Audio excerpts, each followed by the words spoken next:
Good morning, everyone. It's 11 a.m. here in New York, and I am so excited to be joined by Michael Oren, Matti Friedman, and Jay Solomon. Guys, thank you so much for joining me.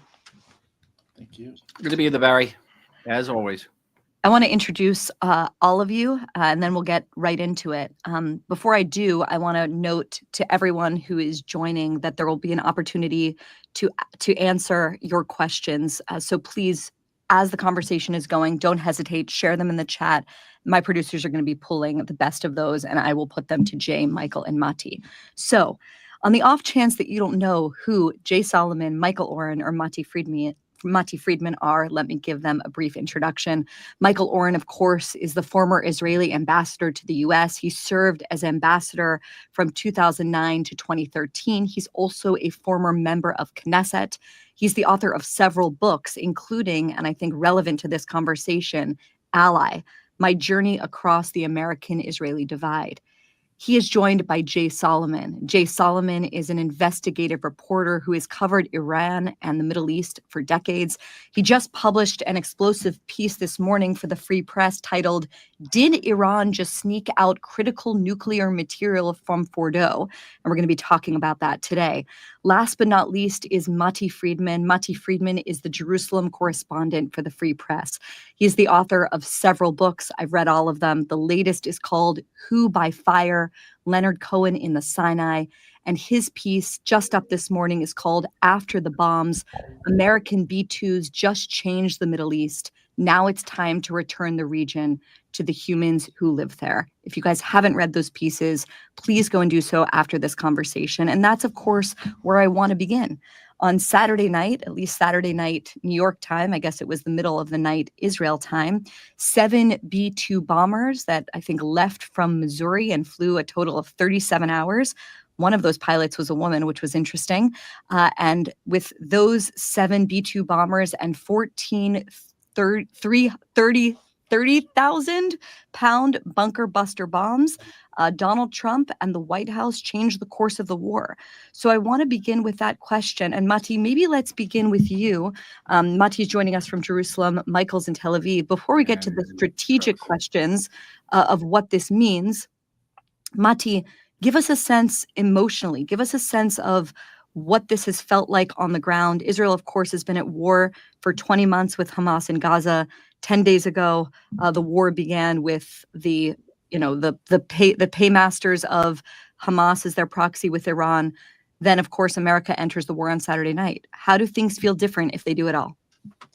I think that the events of Saturday night, which was early Sunday morning here, have given people some optimism about the broader course of events. It's felt very lonely over here. We've been fighting on a half dozen fronts.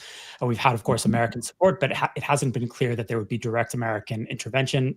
And it wasn't clear until the moment that those bombs fell. And I think Israelis across the political spectrum, people who support this government, people who oppose it, people seem remarkably united in their support for this move and their gratitude to the Americans for dropping those bombs. And people have a sense that the war is tilting in our favor. However, missiles are still hitting Israeli cities. There's devastation in cities like Tel Aviv, entire blocks that are kind of blown out by these ballistic missiles. For Israeli civilians and particularly for parents, we're living in a situation that's kind of a combination of COVID and October 7th. So during the day, no school, we're all trying to survive with the kids and keep everyone sane without going too far away from home. And at night, there's a kind of crazy Russian roulette where we see from our windows, I can see it from my roof actually, you can see these barrages of incoming Iranian ballistic missiles. We see them coming across the sky. I'm not speaking figuratively. I can actually see them from my roof. And then you see the interceptors come up and take down most of them, but not all of them. And then you can hear the thud of the impacts. And the impacts are blowing apart entire apartment buildings. And we've managed to keep casualties relatively low. We've lost more than 24 people, but casualties have been low because of our defense measures. But it's terrifying for people in buildings that could be gone in a heartbeat. So for Israelis, the general sense, I think, is that the war is going in our favor. But the day-to-day experience of the past 10 days is quite terrifying. Michael, I'd love for you to come in here. Talk to us about how the course of the war changed with the dropping of those bombs on Fordow, Isfahan, and Natanz on Saturday night, New York time. Well, it changed things profoundly potentially in the region, and change things irrevocably, permanently in the international arena. And I'll explain. Let's start with the international arena. I think that after the United States, for the first time in the aftermath of the Iran and Afghani debacles, has demonstrated that it's willing to project power, to use power in a very forthright way and an effective way. And that people in Beijing are thinking in a different way tonight about whether the United States would intervene to prevent Taiwan from being invaded. I think people are thinking differently in Moscow tonight about whether they should accept President Trump's outstretched hand to mediate the Ukrainian issue war. That has changed, and there's no way back from that. In the region, I think we'll probably all agree that at some point this war is going to end around the negotiating table. And a lot of it's going to depend on America's position at that negotiating table. And I do a lot of Israeli media, and in all my appearances in Israeli media, I'm always urging us to give priority to coordinating our positions with the United States. We come to that negotiating table with a unified position. That unified position has to be not only the dismantlement of Iran's nuclear facilities, those that haven't been dismantled already, and the rescinding of its so-called right to enrich, but the end of Iran's role as the world's largest state sponsor of terror, the backer of Hamas and Hezbollah and the Houthis, the constant efforts to destroy us, to assassinate us, to assassinate American leaders, to assassinate yours truly. I survived an Iranian assassination attempt. You can see I'm still sitting here. That could be a position that would be a game changer.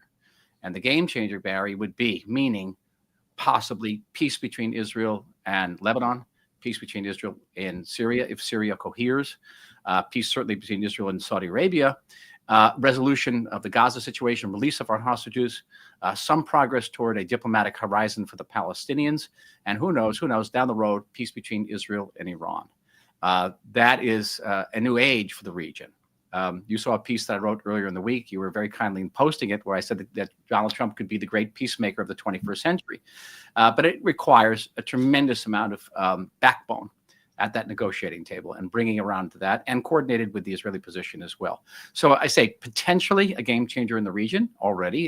It promises to be, but internationally, I think the gain has been irrevocable. America's in a different position today than it was a week ago.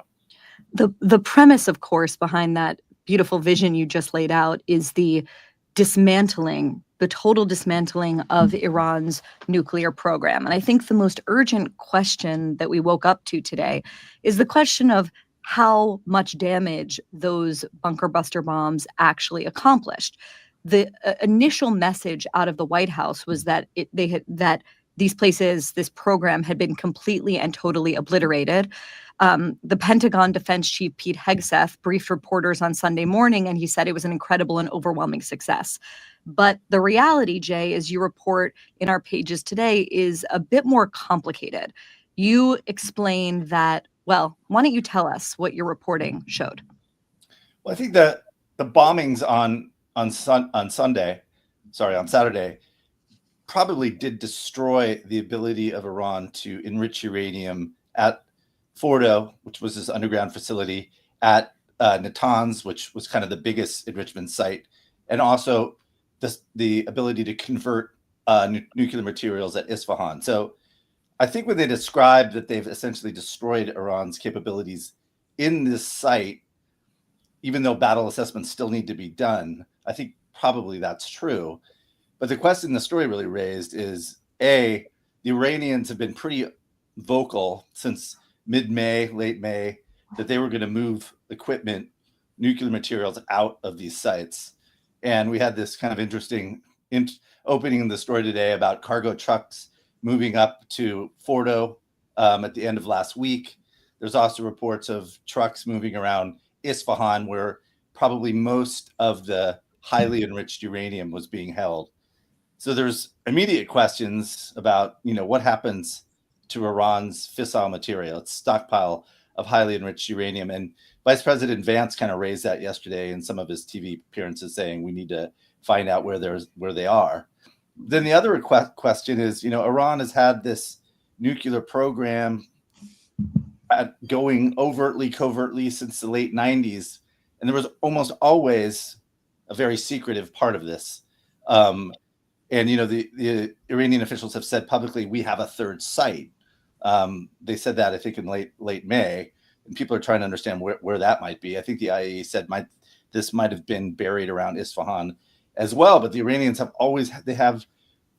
dozens of nuclear sites in the country. When the Israeli Mossad stole this big warehouse of documents in 2018, they found like dozens and dozens of sites. So I think the real question is, where are these stockpiles of highly enriched uranium, and are there other sites, particularly to enrich uranium, particularly to create uranium metal, which is used to create a nuclear warhead? And these can be housed in very small facilities. It's not like, the reason the program was so, in some ways, visible was that the cover was that they were producing nuclear fuel for reactors, which you need a lot of material. But if you just want enough fissile material to make weapons grade uranium, you can do that in very small sites. And I think there's going to be a lot of hunting, searching for where these other sites might be, if they're there, and where these stockpiles of highly enriched uranium are. So I think the hunt goes on. This cat and mouse game is probably continuing despite the destruction in a lot of ways of these major facilities. One of the things, as you mentioned, Jay, that your report opens with is that the satellite images showed 16 cargo trucks over the course of 24 hours taking undisclosed material, unidentified material away from Fordo. And a lot of listeners are asking, how will we know, or when will we know, or does the US or Israel know, and they're not telling us, if the highly enriched uranium at Fordo was taken out before the attack? And how concerned should we be about that right now? Jay, I'll put that to you, and then Michael, if you want to jump in. I mean, I think people should be really concerned about where these stockpiles are. I mean, it's conceivable the Israelis and the Americans kind of knew what was going on with these trucks, but there was also concerns about Isfahan, where sort of the majority of the highly enriched uranium was being stored and warehoused. So it's not just Fordo, it's Isfahan and potentially other sites where the fissile material would be moved, potentially some of the centrifuge equipment. So, I don't think we'll know. I think there's a lot of hunting going on. U.S. and Israeli intelligence obviously is quite good. So maybe these 16 trucks weren't as big a concern, and they decided not to strike. But it's also potential. There was this kind of 24-hour window where I think the Israelis probably knew the U.S. was getting ready to attack Fordo. Did they not go then because they were kind of waiting? Those are questions that need to be asked. But I think it's Fordo, Isfahan, and other sites that people are really wondering, where did this fissile material go? Well, right now, Amit Segal is reporting that the IDF is attacking entrances to Fordo in order to prevent, presumably, more material from being smuggled out. We also know, Michael, that the extent of Israel's campaign has widened beyond just the nuclear sites to regime sites. Give us the state of affairs, if you could, about Israel's strategy right now as we speak at 11 a.m. on Monday morning, New York time. So I think this actually ties into the fate of the enriched material. You're talking about some 408 kilograms of enrichment material to 60%, about 276 kilo of 20%. Each one is a small step away from 90%, which is fissile. And I'm not even sure, Jay, there's a way you can actually bomb it in a safe way without creating a mass casualty event. The only way truly that material can be neutralized, and that is within parentheses, would be by extracting it, by sending it abroad in the way it was sent abroad previously.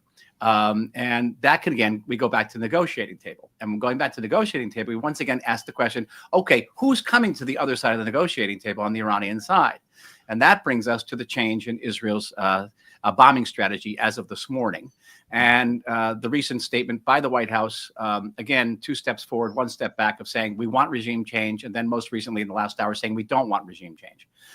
So go find it. But whether, irrespective of what the White House is saying, the Israeli bombing pattern suggests regime change. It's not just that Netanyahu has called repeatedly for the Iranian people to rise up and throw off the oppressive yoke of the Ayatollahs. It's that, as of this morning, the Israeli Air Force started bombing, among other sites, the Evin prison, which the Evin prison is a horrendous source of torture and oppression for the regime. Actually, I've known some people who've been in prison there. And so it's a powerful, powerful symbol. They have bombed the headquarters of the Basij. And for those of you listeners who don't know the Basij, it's tens of thousands of thugs with baseball bats that if you raise your head up against the regime, they will knock you on that head and try to take it off. And bombing the Basij headquarters is a symbol. It's a symbol of the regime. Israeli Air Force has also been taking out helicopters, other assets the regime has for oppression and for suppressing uprisings such as the women's uprising of 2022. And so while there are differing estimates about the ability of opposition elements within Iran to organize, particularly in the absence of an internet system, they're there. And obviously, I think that Israel has had some assistance from opposition elements, perhaps also in the IRGC, certainly in the army. The army hates the IRGC. And so the question then is, if we're going to address many sticky issues like the fate of this 650 plus kilograms of enriched material, we're going to have to figure out who's going to come to the negotiating table. What's that position going to be? And if the Ayatollahs are back at the negotiating table, it's going to be one challenge. But if there's a different leadership, that challenge could be of a completely different order. I want to get to the question of regime change and the politics of it, both here in America and also in Israel in a second. Let's stick on the nuclear question just for another minute, because there's just a ton of listener questions about it. Among them, is there any indication of radioactive fallout? Someone else asks, how reliable is American or Israeli intelligence on Iran's nuclear program? And which intelligence agency has the most reliable information? Maybe I'll pause there for a second on the question of which agency has the most reliable information. Bibi Netanyahu has given a few statements sort of winking and nodding at the idea that they have really interesting intelligence on X and Y and Z, sort of indicating that they have a lot of information. Michael, who should people look to? People that are curious to get the most accurate information. Which intelligence agency, Jay, would you say has the most reliable information right now? Go ahead, Jay. I mean, the amount of knowledge the Israeli government has on Iran's nuclear program is pretty amazing. I mentioned this 100,000 documents they stole from a warehouse in southern Tehran in 2018. That was really kind of the history of Iran's nuclear weapons research, something called the Ahmad Plan. And, since then, they've shared this information with the IAEA. And sure enough, many of the sites that are mentioned, they've detected traces of fissile material there, equipment. And the Israelis' knowledge of the scientists and sort of the academics who have been the backbone of this effort is also pretty intense. I mean, they've said they've killed 10 nuclear scientists over the past 10 days, and many of them are also mentioned in this archive of information. So I think the knowledge of the program is pretty intense, but at the same time, there's always been a secretive element to it. You mentioned Fordo. One of the interesting things, if you track the history, the Iranian nuclear program really was exposed in 2002, particularly in Natanz, as being the main enrichment site. And at that point, they started to secretly build Fordo that was then exposed in 2009. So there always seems to be an effort to keep secret programs. So even as this knowledge is so intense and vast, there is a question: are there other sites that were secretly built? Because that has been. So my response might surprise you, Barry. Go ahead. You might surprise you. Listen, the U.S.-Israel intelligence relationship is the most intimate in the world. It surpasses any other bilateral intelligence relationship which the United States has with any other agency in Europe or elsewhere. I spent years in the most intimate conversations between the most senior Israeli representatives of the intelligence community and the most senior members of the American intelligence community. And the difference is not in the access to the Iranian nuclear program. It's the interpretation of what we see. And I can tell you unequivocally that we see the same things. We're looking at the same, say, aerial photographs. We're looking at the same material that we're getting from inside sources. It's the interpretation. So you have progress. Well, we have evidence that the Iran is actually moving to make a nuclear weapon. Well, they may not actually have the smoking gun, but from Israel's interpretation, that if you see in Iran that it's enriching to 60%, you see that it is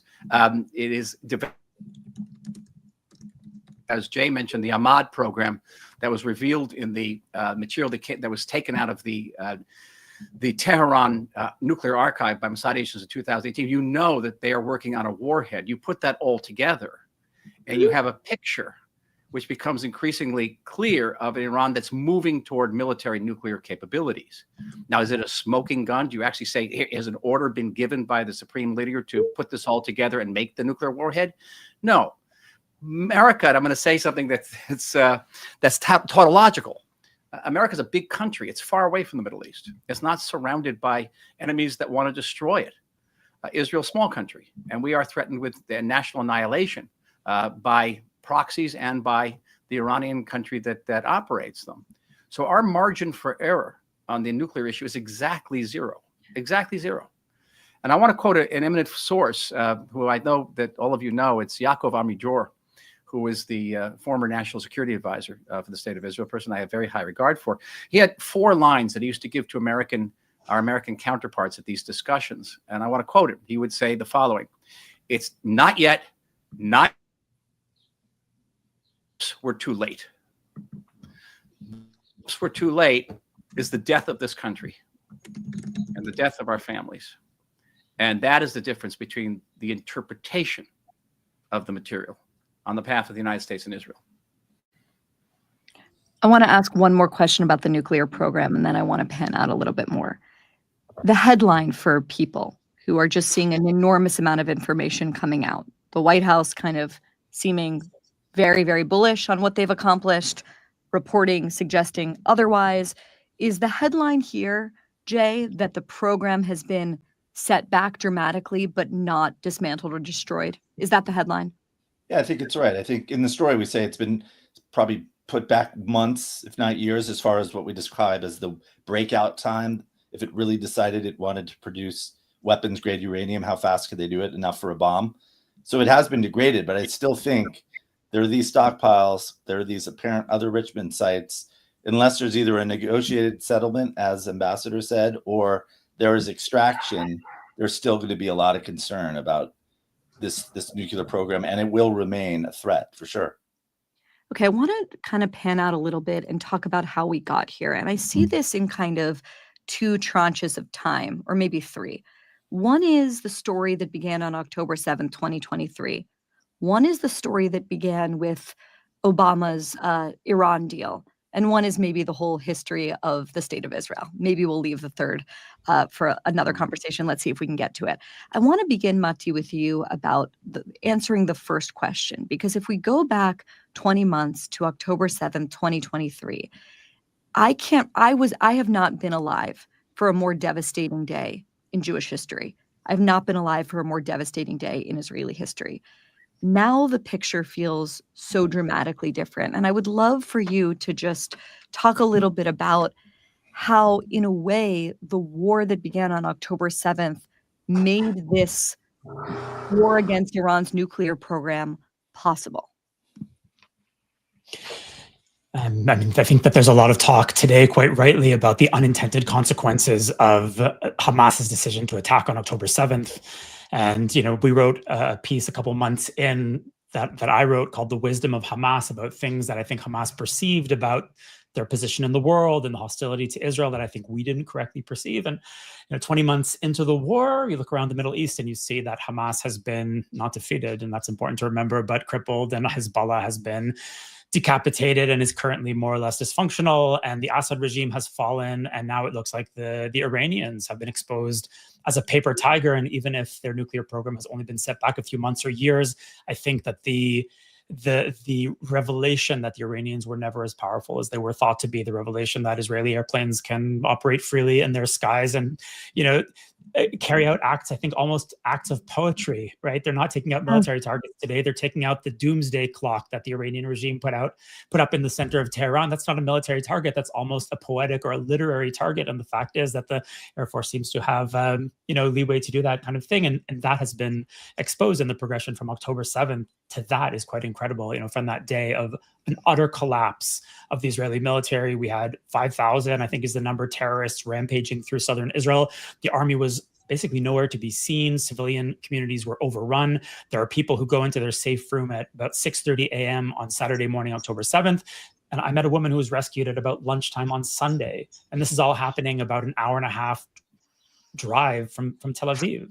And that kind of shattering of everything that Israelis believe to be true, that has not gone away, and it won't be papered over by even by a victory in Iran. I think that the floor kind of fell out of Israeli society on that day, and the reality that we'd all grown up with as Israelis, as Zionists, which is this reality that, you know, we are no longer the helpless Jews of pre-1948. We're something else. We're Israelis. We have an army, and although we're going to have to fight wars, we're never going to return to these images of the pogrom in the village with the Cossacks rampaging through the town, you know, raping women and kidnapping people. And we saw it. We saw it happen in Israel in 2023.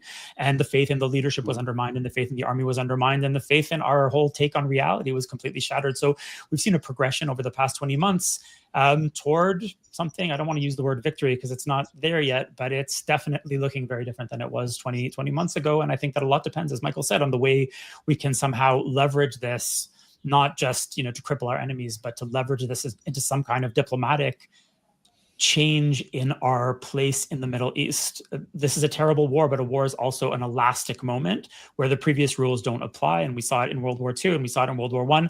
The rules that seem very solid before the war can break down in a war, and they need to be built anew, not reconstituted the way they were on October 6th, but built anew. And we, I think, have an opportunity with the right leadership, with the right kind of diplomatic creativity, neither of which I think we have, by the way. But with the right leadership and with the right kind of creativity, I think we can re-engineer the region in a way like the one that Michael was describing. We have a lot of people who'd like to be friends with us. The relative weakness of our enemies has been exposed. The region looks completely different. And I think we're reaching the moment where it's time to wrap up the combat stage of this war, solidify our gains, and see how we can leverage this to make a better region and a better country for Israelis and for everyone else who lives in the Middle East. Michael and Matti, what did Iran and its proxies not understand about Israel that the past 20 months and the past 10 days have revealed?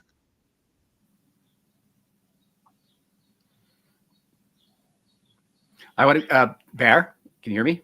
Yeah. Our internet's going in and out. I just want to go, I want to sharpen one of Matti's excellent points, and that's the way memory works in this country. It works very differently than the way it works in the United States. People don't necessarily remember Pearl Harbor, but they remember VE Day. People and VJ Day. People don't necessarily remember the firing on Fort Sumter, but they remember Appomattox. Nobody remembers the Battle of Manhattan and Long Island, and everyone remembers the surrender at Yorktown. In Israel, we remember the first day of the Yom Kippur War in 1973. And though that war ended with Israeli artillery within range of Damascus and Cairo, and one of the most impressive military victories of modern times, the Yom Kippur War is viewed as a tragedy by Israel. And I think that what Matti was saying is that irrespective of how this war ends, even if it ends with peace breaking out across the Middle East, October 7th is what is going to remain a unspeakably, immeasurably tragic day and traumatic day for the people of Israel. And we will focus on it. It won't be forgotten.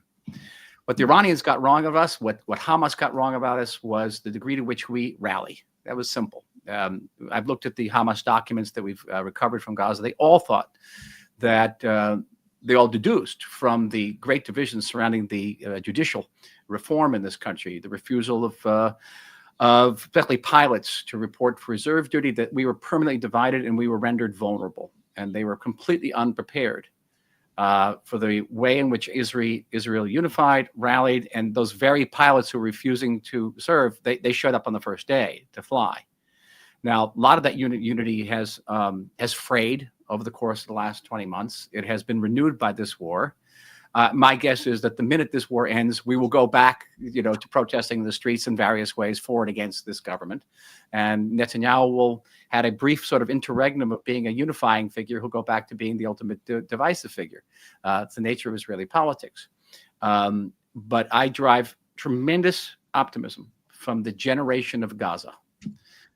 We have 360,000 reservists plus who have left their homes, left their families, gone off to fight in numbers that are, in American terms, unthinkable. It'd be the equivalent of about 20 million Americans. That's 4 million Americans more than fought in all of World War II.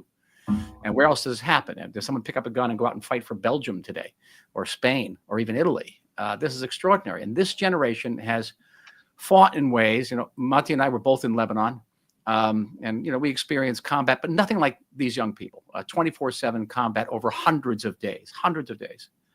And they are annealed, they are tempered, they're steeled, and they're intensely patriotic. And they've been fighting side by side with people from across, political spectrums, different religious backgrounds, ethnic backgrounds, and they are going to be the leaders of this country in the following decades. And I think that's a source of great optimism for this place. Matti, I wanted to put the question to you of what did Iran not understand about Israel? If Michael answered it, no problem, and I'll move on to the next, but I wanted to make sure you had an opportunity to answer that as well. Well, I think there's this idea, I agree with everything that Michael said. I think that there's this idea that you really find when you speak to people on not just the Palestinian side, but in the Arab world. And I've had an opportunity to travel there, sometimes speaking to people who understood who I was and often not, that there's a sense that Israelis are transient foreigners who, under the slightest pressure will pack their bags and go back to wherever they came from. And despite the fact that Israel's been around for, 77 years and the Zionist movement has been around for a century and we don't seem to be going anywhere. In fact, we seem to be getting stronger and stronger. There's this idea that if we can only be hit hard enough, that somehow this place will crack. And this, this iteration of the Crusader kingdom or this iteration of colonialism will vanish just as French Algeria vanished. And you really hear this ideas from intelligent people, and it shows this incredible ignorance of what Judaism is to Jews and what the connection to this place is, and to the fact that most people here have nowhere else to go and have never had anywhere else to go. So there's this deep understanding about where Jews are from and what they think and who the people here are and how tough they are. And that misunderstanding has cost hundreds of thousands of lives, mainly on the side of our enemies and tragically on our own side as well, as our enemies just crash against this fact again and again and again. 1948, 1956, 1967, 1973, throughout the 80s, and again on October 7th, they just don't seem to get it, no matter how many times it happens and no matter how many times at tragic cost to ourselves, we win. And each time we hope that this time, it's gonna suddenly, somehow this realization is going to be solidified. It would be tempting, I think, to hope that it's going to happen this time. History strongly suggests that it won't. But I think that is the fundamental misunderstanding that's driving these conflicts. I think the caricature has always been that the Islamists are fighting a kind of multi-generational struggle that is impenetrable, and that the Israelis, because they're sort of the West and of a liberal democracy, do not have that same sense of resilience and timeline. And I think that's something that's a caricature that's been dislodged from me over the past 20 months. The other thing I wanted to ask you, and I've been thinking about this a lot, you heard in the earliest days of the war, and then I feel like this voice got louder and louder and louder. And by the war, I mean the war that began on October 7th, which was, you can't defeat Hamas because you can't kill an idea. And I guess I wonder how you guys think about that question, because that's been the chorus of the critics of this war, which is, what is Israel thinking? It can defeat Hamas, it can defeat now Iran. How's that possible when they're dedicated to something that is an idea, that idea being the destruction or the genocide of the Jewish people? I would love for you, Michael, to address that question. Can you kill an idea? And specifically to Iran, if part of its reason for being is death to Israel, death to America, is it possible that reason for being can change? Well, let me begin by saying, Barry, that we have defeated Hamas, Hezbollah, and Iran strategically, not militarily, but strategically. There's a difference. Hamas exists. It will probably continue to exist in one form or another. Hezbollah certainly. Iran certainly. We're not going to defeat Iran militarily, but we can defeat it strategically and create a situation where it can no longer threaten us strategically. Killing an idea is much harder. The idea begins certainly in Gaza before Palestinian children can walk. And having studied the Palestinian education system, both in Gaza and the West Bank, it's not all that different, by the way. These young people are taught that the most sacred thing they can do is cut a Jew's throat. In West Bank curriculum I've seen, they actually teach the kids where to stick the knife and how to draw it across the throat. It will sicken you. So you have to change that education system very, very fundamentally. There's this notion in the West that somehow Hamas, fell down from Mars into Gaza and is somehow separate from Palestinian society, but it isn't. You could transform Gaza into the Riviera of the Mediterranean, but if you fill it with the citizens of Gaza as they are now, it will certainly turn into a bastion of Hamas in the future, in short order. So you've got to change the entire education system. The Saudis are trying to do this right now. It's not impossible. It's difficult, and it's going to take a long time. It's not peace now. It's a generational transformation. But having said all that, there are still neo-Nazis running around the world. You know this, Barry. But the fact that they don't have a state behind them, they don't have a Nazi state, makes them a lot less threatening. And if you take away the state structures, where there's a state structure in Gaza, because there was a Hamas state in Gaza, there was a Hezbollah state in Lebanon, and there was a jihadist Iranian state in Iran, if you take away the states, the ability of atomized, fractured jihadist cells and groups who will continue to actually to affect the type of damage that they do, if they had that state structure behind them, would be very greatly limited. Netanyahu, through this war and Israel, is not the only one that sort of shifted the framework.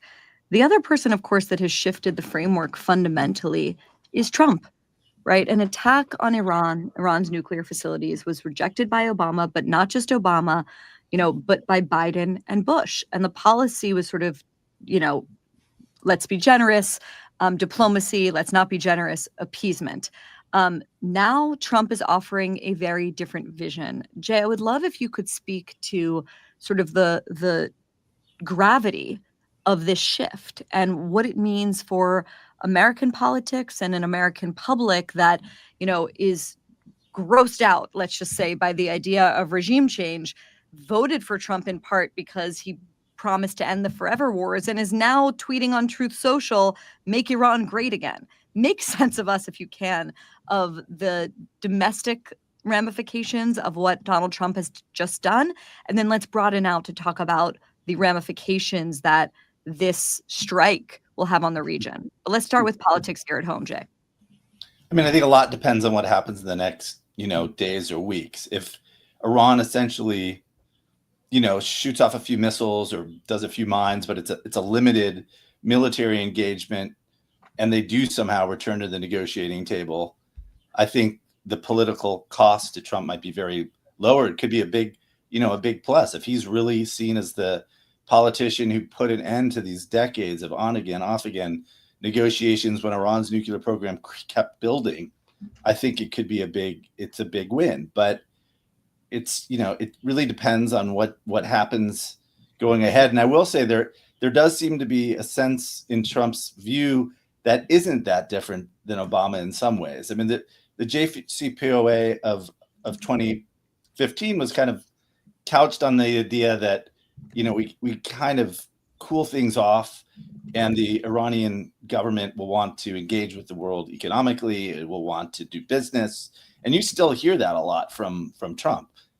Which isn't that different than what John Kerry was saying. I just think this regime, as what we saw after the JCPOA went into effect, that's not what they want. They want to remain closed off. They do not want Trump Towers in Tehran. They want to remain closed, but they want access to their oil money. So I think it's kind of interesting in that say what Trump is talking about, making Iran great again, is still tied to this hope that this Islamic Republic really does want to do good for their people, want to engage economically in the world. And that's not what history shows us what they're about. They're about staying closed off, having enough money to keep sponsoring terrorism, but not become, part of the global order. So I think, we still don't know how it's going to impact them politically, because a lot happens on what, how they respond, when they respond.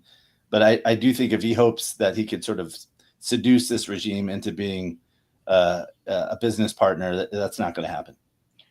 Michael, based on what Jay just said, let's go just a little bit into the history, because you were there.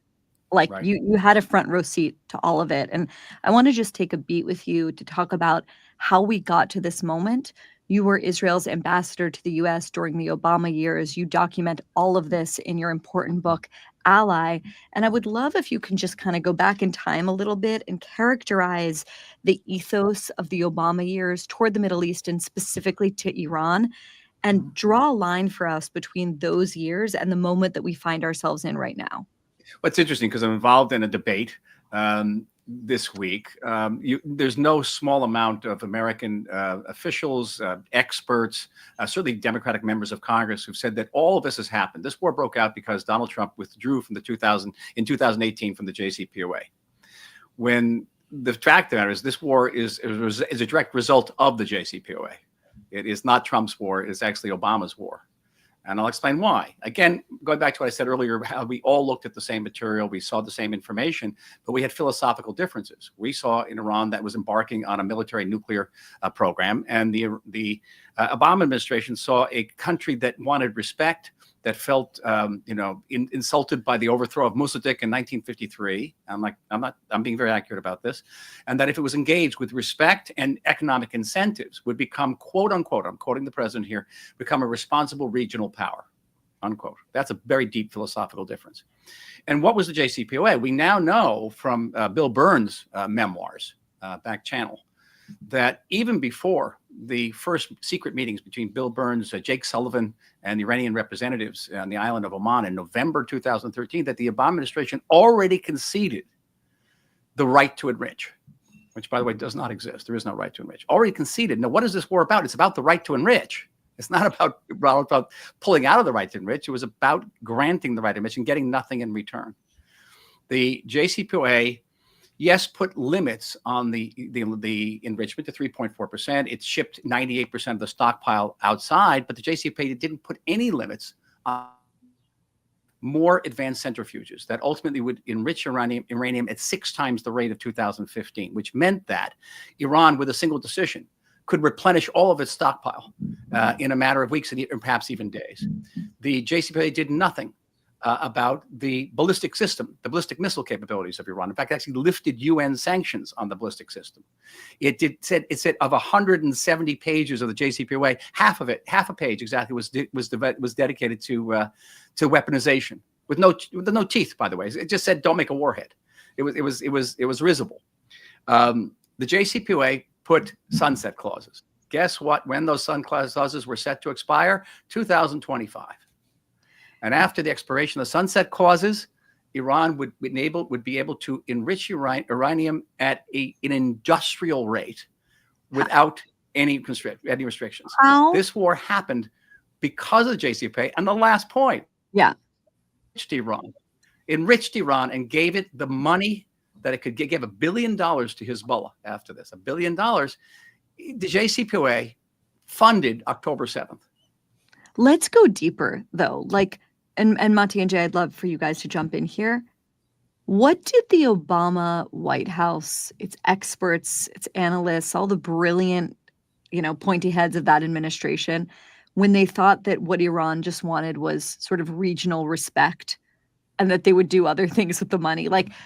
What leads to such a fundamental misunderstanding like that, Matti or Jay?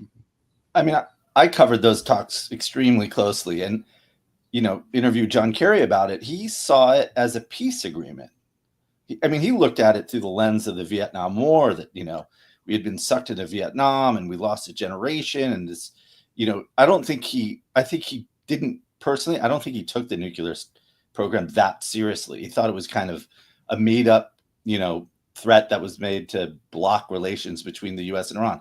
I think he really saw it as a peace agreement, and that through engagement, through business ties, they would moderate themselves and become a respectable player. And I think the more serious people inside the administration would say, the nuclear threat is definitely still there, but we'll have a much more moderated, Iranian leadership. And, that you meet Iranian Americans, you meet Persians, they're so entrepreneurial, they're so business focused. The sense was that's just going to break out in Tehran.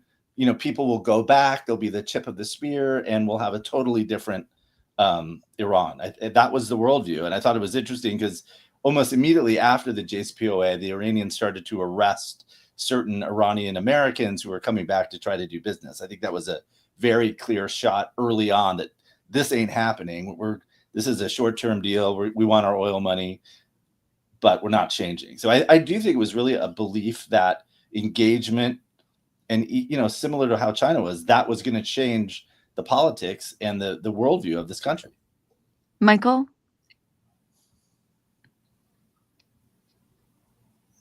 one of the things that you write in your book is that the notion of the need to revise America's global role and achieve diplomatic distance from Israel had become conventional wisdom by the time I arrived in Washington. And this you viewed the Obama's relationship toward Iran as of a piece, I think, of that conventional wisdom. Why did that become the conventional wisdom? Oh, you have to go back to the 1960s and the youth revolutions that didn't succeed on campus back then. So the rebels locked the gates behind them and began to educate generation after generation of students and later professors and later officials in corporations and in the White House of their worldview. And that was a worldview that was rife with guilt about Western colonialism. Again, the overthrow of Mossadegh and seeing Israel as this sort of white colonial settler country in that way. I encountered ideas in Washington. When I first heard them, I thought they were insane. And one of them was that Iran actually should get a bomb, because then, the Iranians, of course, are rational, just like the Soviets were rational during the Cold War, and you'd have mutually assured destruction, and the Middle East would be more stable if Iran had a bomb. They did not subscribe to the notions of my old professor, Bernard Lewis, who used to say that mutually assured destruction for the Iranians is not deterrence, it's an incentive. And you would see these theories. Another one was that the United States had backed the wrong horses in the Middle East. It had backed the Saudis and the Sunnis and the Israelis. The Israelis had spit in their face and built settlements, and the Saudis had brought about 9/11. Whereas there was, as Jay said, this very powerful ascendant, essentially pro-Western population in Iran, that if the United States could make it a deal with that country, America would be in a different state. I'll just say, by conclusion, was that the United States, the Obama administration, made the same mistake, interesting enough, that the Netanyahu government made, in thinking that by somehow economically, financially incentivizing the Iranians, as we thought we could incentivize Hamas, we could get the Iranians and Hamas to change their DNA. And guess what? It didn't work. How much of this, and there's a few reader questions that speak to this, Matti, is the misunderstanding of Iran and the region, a misunderstanding that has to do with an inability to perceive Islam or Islamism? One reader writes in, Lauren, I wonder how much of the Obama misunderstanding of Iran is because of their secularism and lack of understanding of belief in God. They don't understand religion, so they can't understand the region. Would you speak to that? They don't. Absolutely. I remember being a reporter and an editor for the AP, and I would write things like Hamas believes, they write quite clearly in their charter, their religious belief. It's based in their reading of scripture. You can't really argue with it. It's a matter of faith, and they're very clear about what it is. And I would write that, and the editors would say, well, what do they really mean? Are they concerned with corruption in government? Are they talking about water rights? Is this what kind of land can they be given in order to back off? And I would say no, they believe in God, and they think that this is what God is telling them. And that kind of thinking is very foreign to the kind of people who populate newsrooms and most government offices. They just can't, in the West, they can't grasp that people here, including many Jews, by the way, believe that they know God's will and that they're enacting it, and that nothing's going to get in the way of that. And there's this real disrespect. I think that's what it is. It kind of comes across in the guise of liberal politics often, but it's actually a disrespect for people who think very differently. And I think a lot of it comes from the 90s, which is a decade that I think doesn't get a lot of attention. But in the 90s, we had these assumptions, and the assumption I think was almost perfectly put into words by President Obama when he said that this is actually a sentence that comes from long before the 90s, but it's that the arc of justice is long, but it bends towards justice. That is, we understand where the world is going. Basically, people want what we want, and they will get there. And that kind of thinking allows you to make a mistake like the Oslo Accords, where Israel creates vacuums that are then filled by Hold that up. terrorists who start murdering Israelis. It's the kind of thinking that allows mistakes like the Iraq invasion, where America knocks out a terrible regime in Iraq with an operation called Iraqi Freedom, just a complete delusion about what was going to happen in Iraq once that regime was gone. And Iraq just disintegrates, and 300,000, I think, is the number, Iraqis are killed, on top of about, I think, 4,500 American soldiers. And it happens in Libya. Muammar Gaddafi's knocked out, right? And Libya just disintegrates. So there's this idea that takes a long time to fade, that we know what people want. We know what you want. We know what's good for you, and we're going to bring it to you, whether it's through diplomatic initiatives, or whether it's through invasions, or whether it's through agreements with a clerical regime that's dedicated to death to America, death to Israel, and we're going to kind of pave your pathway toward nuclear power, because we know that ultimately you're like us and you want to be like us, and it's a complete fiction. And it helps lead us to the terrible errors for which we're paying. I think similar errors were made by Israel and Gaza in the lead up to October 7th. And I think we're kind of at a moment where people fundamentally understand that we need to take our enemies very seriously. The nice thing about groups like Hamas and Iran and the other rogues gallery of the Middle East is that they generally say what they mean. Westerners often pretend that they know better than the people who are actually saying these things, or that they can interpret it in a way that is accurate. And I was asked to do this often as a reporter for Western audiences. Hamas would say death to the Jews, and we would say they call for a two-state solution. Think things like that. I think that kind of I think it's Einat Wilf who coined the term West-splaining, for when you take clear statements of intent from people in the Middle East, and then you just pretend that they said something else. Like when they say Jews, you say Israelis.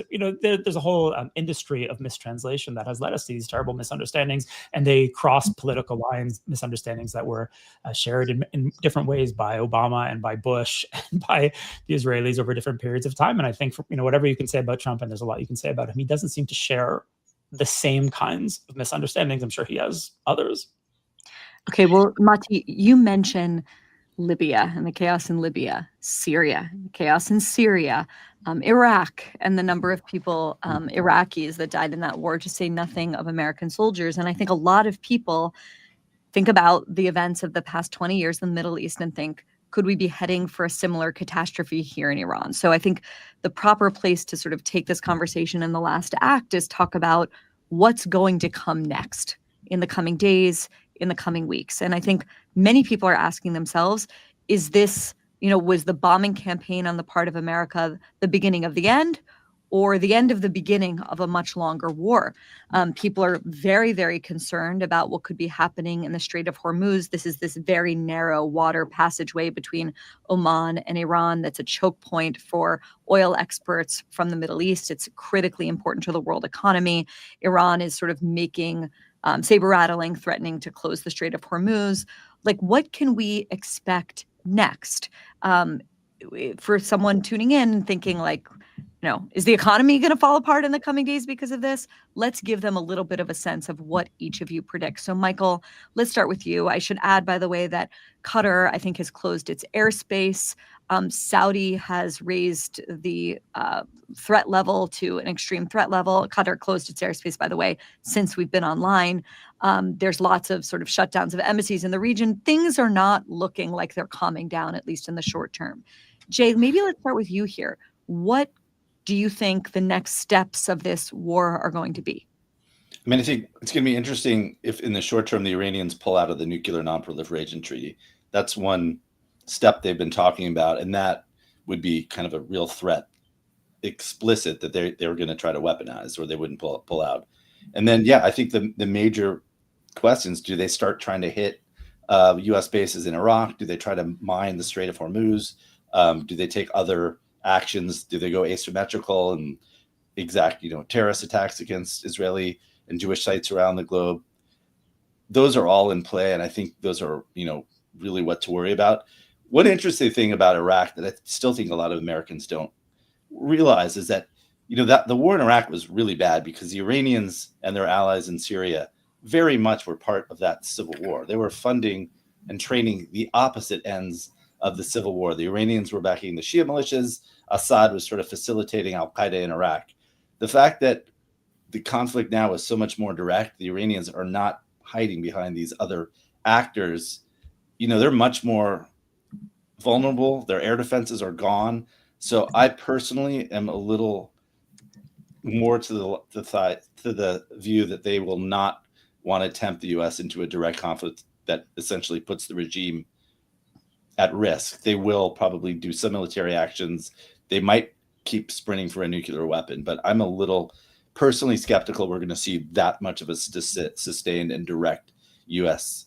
Iranian military, because the last time we really got into a war with them was in the late 80s in something called the Tanker Wars, where we basically decimated their entire navy in the Persian Gulf after they were trying to shut down oil shipments. They remember that history, and our military superiority is still there. So that part of the U.S.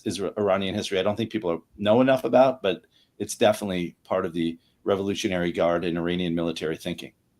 Michael, where do you think we're going? I mean, they're bombing they're releasing prisoners from Evin prison.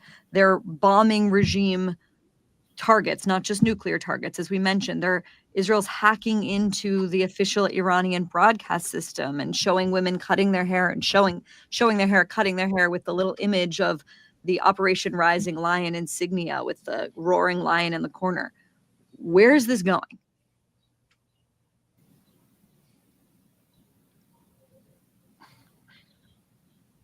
Hey, Michael, I'm worried about your internet, but maybe you can't hear us. No, my internet is fading. You're breaking up. So let me see. I'll try to answer a question I didn't hear. Okay. And that is this. It's simple. And I'm going to say welcome to the Middle East, if you can hear me.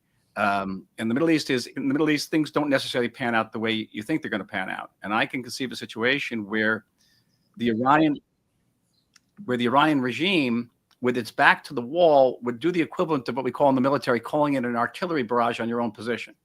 But they'd actually want the United States to intervene more deeply militarily in the conflict, and create a situation where President Trump would not be able to stand by his pledge that this attack, that Operation Midnight Hammer, was a one-off, and America would be embarking on yet another Middle Eastern quagmire. And this would deepen the division party, certainly divisions within the MAGA wing of the White House, put pressure on the president, and the president in turn would put pressure on the Israelis to cease fire and strengthen Iran's position at that negotiating table. I wouldn't rule out that scenario. America's position should be, and I've called this several times, I call it the Dirty Harry position. I'm a little bit older than you guys, so the Clint Eastwood movie of 1971, Dirty Harry, you remember? Go ahead, pull the trigger, make my day. Whether they withdraw from the NPT, which is kind of immaterial because they've basically violated the NPT so much. What does it matter whether they withdraw from it? Or if they try to close the Straits of Hormuz, they don't have a big navy, they can mine it a bit. Or if they try to send some missiles at American bases. And, I think it's kind of strange that America is always broadcasting fear for its military forces in the Middle East, as if there's some vulnerable chickens. No, they're soldiers and they're there to fight.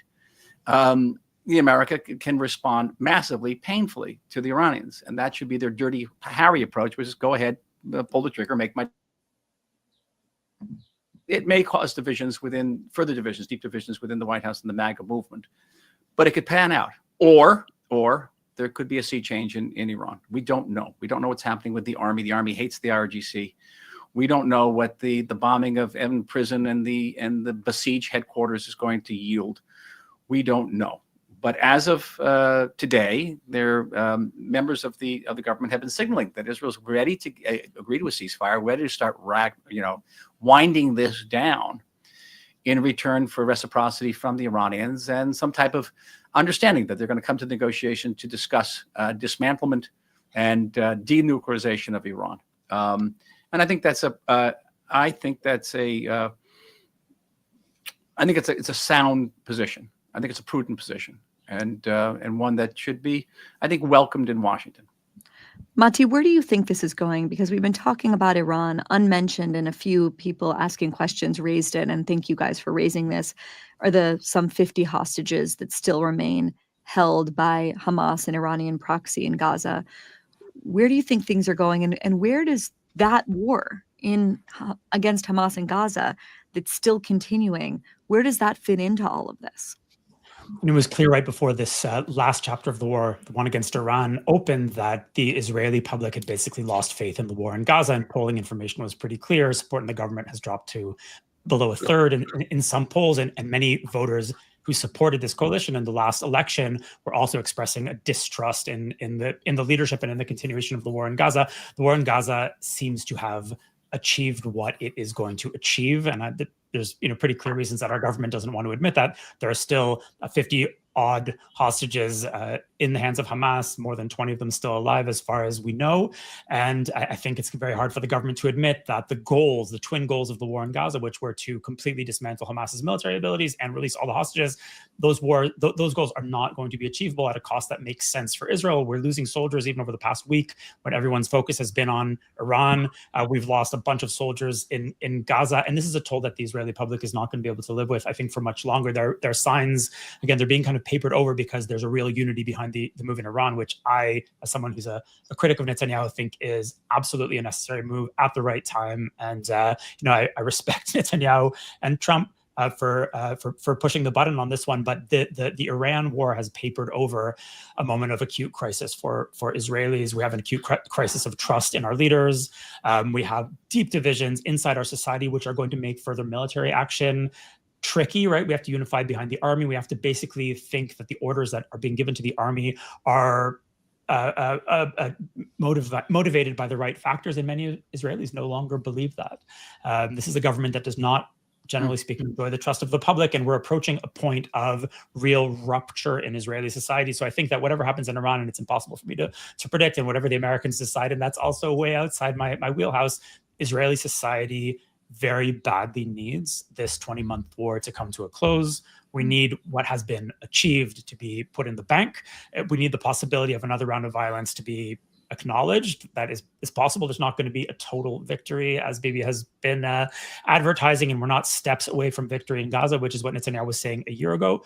We have to put the very real achievements of this war in the bank, and we need a year, 2 years, 3 years to repair our society and make sure that the 10 million people who live in Israel enjoy a coherent situation that allows us to thrive and to prosper in the Middle East and to organize ourselves for the next round that is inevitably going to come. So I'm more worried at the moment about the future of our society than I'm worried about the future of other societies in the Middle East. I wish everyone the best, but I think that we have to understand that Israelis, although we're projecting a lot of strength and although we're incredibly resilient and punching way above our weight, this is a society in deep crisis. And the very real weaknesses of our society have been exacerbated by our leadership. We're not seeing it this week because of what's going on in Iran, but we need to be very aware of it. It's our Achilles heel, and it needs to be addressed urgently.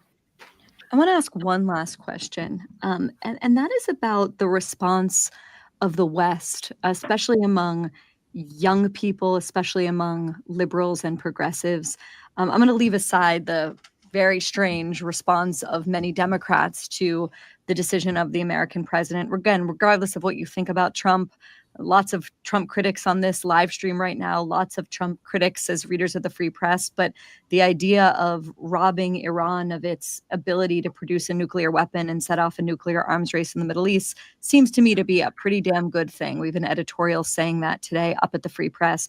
But what I'm referring to is the actual glorification of Iran. It seems like on October 8th, a lot of young people across the West picked up Palestinian flags and started shouting, "Globalize the Intifada from the river to the sea." And now there's literally protests among young people in some of the biggest capital cities in the West, places like London and New York, holding up posters of Ali Khamenei in adoration. It's fascinating. I mean, my friend Thomas Chatterton Williams put it this way: they're glamorizing backward politics and ideologies that would devour them if given half the chance. Maybe let's end there. Let's end on the moral confusion that's sort of taken over the West that we began to see really actually on October 7th, before Israel had even begun its response. And now you see that sort of morphing and shifting, going from the glorification of Hamas to the glorification of Iran. Michael, you mentioned earlier, the youth movements of the 60s. Perhaps we need to go back all the way there to understand what's happening in our streets now. But make sense a little bit, if you can, of how we got to such a morally confused moment.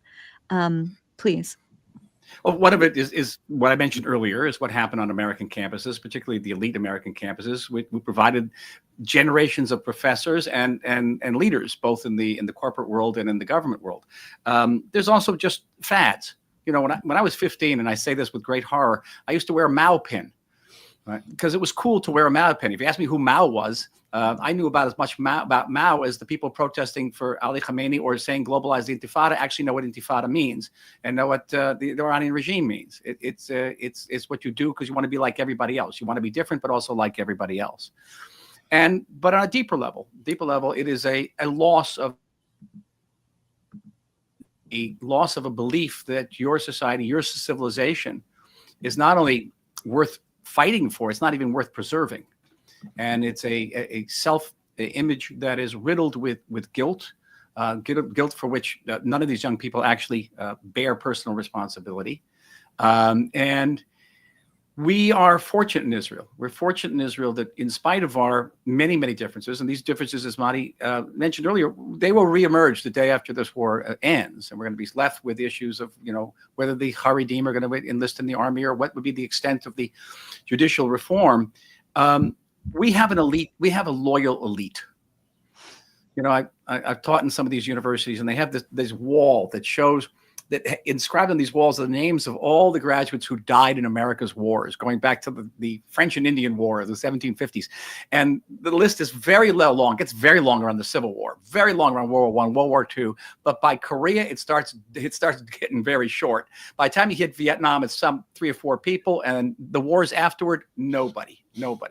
Somewhere along the line, the American elite lost its sense of noblesse oblige, that we owe something back to our society.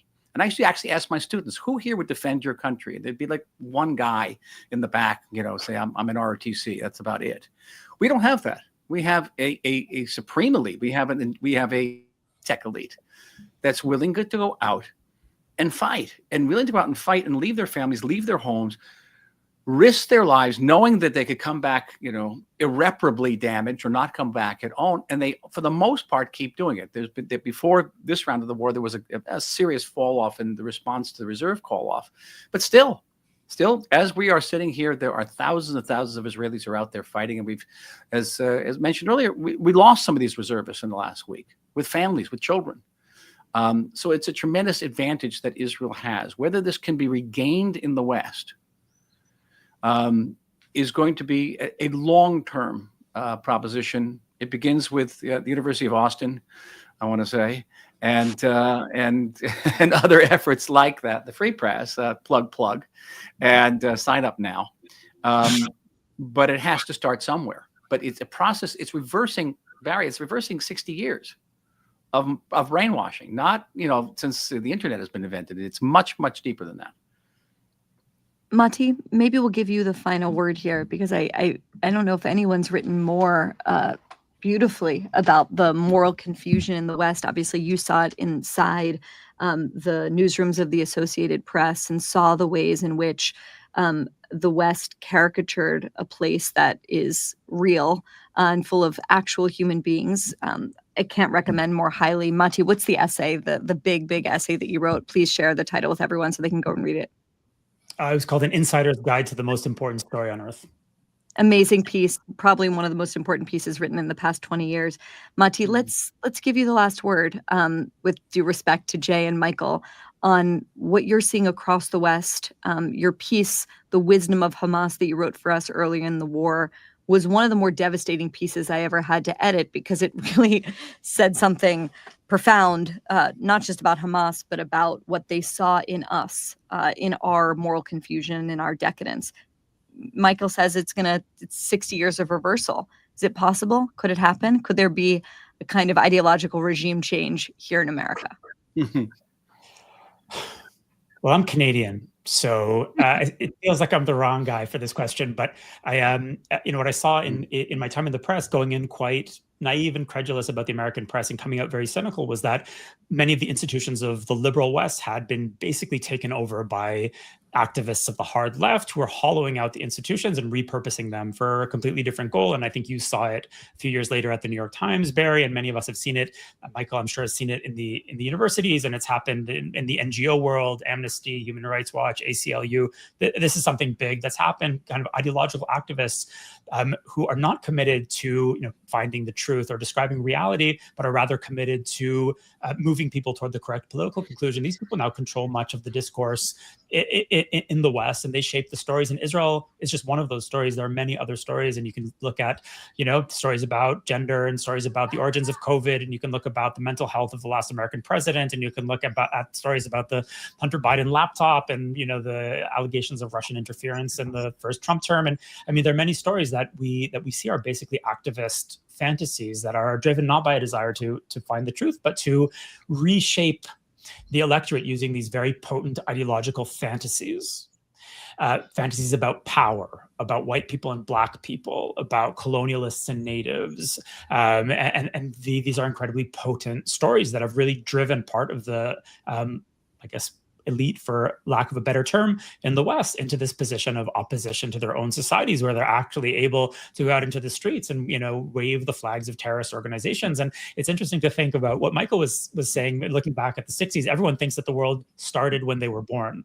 So I thought this happened when I was at the AP, but of course there are these amazing photos of Jane Fonda on a North Vietnamese anti-aircraft cannon while she was visiting North Vietnam, and kind of while America was fighting the North Vietnamese. So this has deeper roots. But I think many people are living in, thanks to social media, thanks to the internet, and thanks to the general degradation of intellectual life, people are living in a cartoon universe of black and white and good guys and bad guys, and they want to be on the side of the good guys. And they look over here and they see a story about empowered, militarized white Westerners who are crushing innocent natives, and they will pick up the flag of the PLO or the flag of the regime in Iran and go out in the street and wave it. And it's an absolutely mad moment to watch from Israel, which is really the eye of the storm. I think these ideological currents, before they threaten Israel, they threaten the countries of the West. And I think that people have to be aware of the threat this poses, not to some, distant Jewish,